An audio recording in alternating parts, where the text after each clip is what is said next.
एक मकड़ी थी। उसने आराम से रहने के लिए एक शानदार जाला बनाने का विचार किया और सोचा कि इस जाले में खूब कीड़े मक्खियाँ फंसेंगी और मैं उसे आहार बनाऊंगी और मज़े से रहूंगी। उसने कमरे के एक कोने को पसंद किया और वहाँ जाला बुनना शुरू किया। कुछ देर बाद आधा जाला बुनकर तैयार हो गया।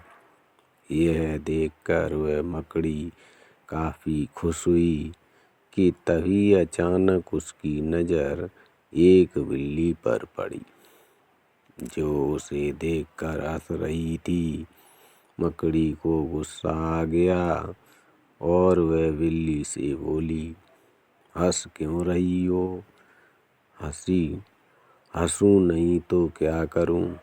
बिल्ली ने जवाब दिया, यहाँ मक्खियाँ नहीं हैं। यह जगह तो बिल्कुल साफ सुथरी है। यहाँ कौन आएगा तेरे जाले में? यह बात मकड़ी के गले उतर गई।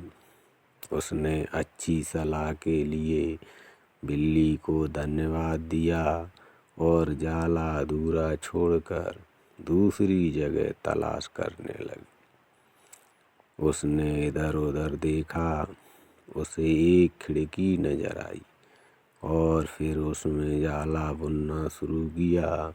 कुछ देर तक वह जाला बुनती रही। तभी एक चिड़िया आई और मकड़ी का मजाक उड़ाते हुए बोली, अरे मकड़ी, तू भी कितनी बेवकूफ़ है। क्यों? मकड़ी ने पूछा। चिड़िया उसे समझाने लगी, अरे यहाँ तो खिड़की से तेज हवा आती है। यहाँ तो तू अपने जाले के साथ ही उड़ जाएगी। मकड़ी को चिड़िया की बात ठीक लगी और वह वहाँ से भी जाला अधूरा बना छोड़कर सोचने लगी, अब कहाँ जाला बनाया जाए। समय काफ़ी बीत चुका था और अब उसे भूख भी लगने लगी थी। अब उसे एक अलमारी का खुला दरवाज़ा दिखा और उसने उसी में अपना जाला बुनना शुरू किया। कुछ जाला बुना ही था, तभी उसे एक कॉकरोच नजर आया, जो जाले को अचरज भरे नज़रों से देख रहा था। मकड़ी ने पूछा, इस तरह क्यों देख रहे हो? कॉकरोच बोला, अरे यहाँ कहाँ जाला बुनने चली आई। ये तो बेकार की अलमारी है। अभी ये यहाँ पड़ी है।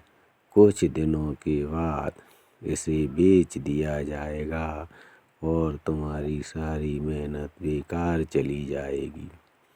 यह सुनकर मकड़ी ने वहाँ से हट जाना ही बेहतर समझा।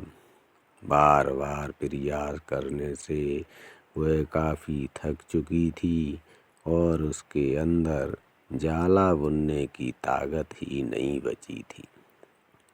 भूख की वजह से वह परेशान थी। उसे पछतावा हो रहा था कि अगर पहले ही जाला बुन लेती तो अच्छा रहता, पर अब वह कुछ नहीं कर सकती थी। उसी हालत में पड़ी रही। जब मकड़ी को लगा कि अब वह कुछ नहीं हो सकता, तो उसने पास से गुजर रही चींटी से मदद करने का आग्रह किया।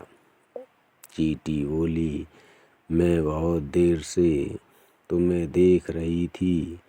तुम बार बार अपना काम शुरू करती और दूसरों के कहने पर उसे अधूरा छोड़ देती, और जो लोग ऐसा करते हैं उनकी यही हालत होती है।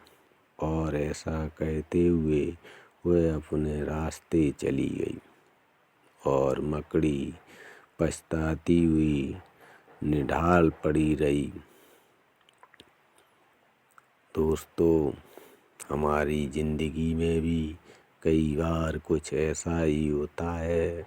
हम कोई काम शुरू करते हैं, शुरू में तो हम उस काम के लिए बड़े उत्साहित होते रहते हैं, पर लोगों के तानों की वजह से उत्साह कम होने लगता है और हम अपना काम बीच में ही छोड़ देते हैं। और जब बाद में पता चलता है कि हम अपने सफलता के कितने नज़दीक थे, तो बाद में पछतावे के अलावा कुछ नहीं बचता। इसलिए हमारा विचार है कि आप अपनी समझ से कार्य करें।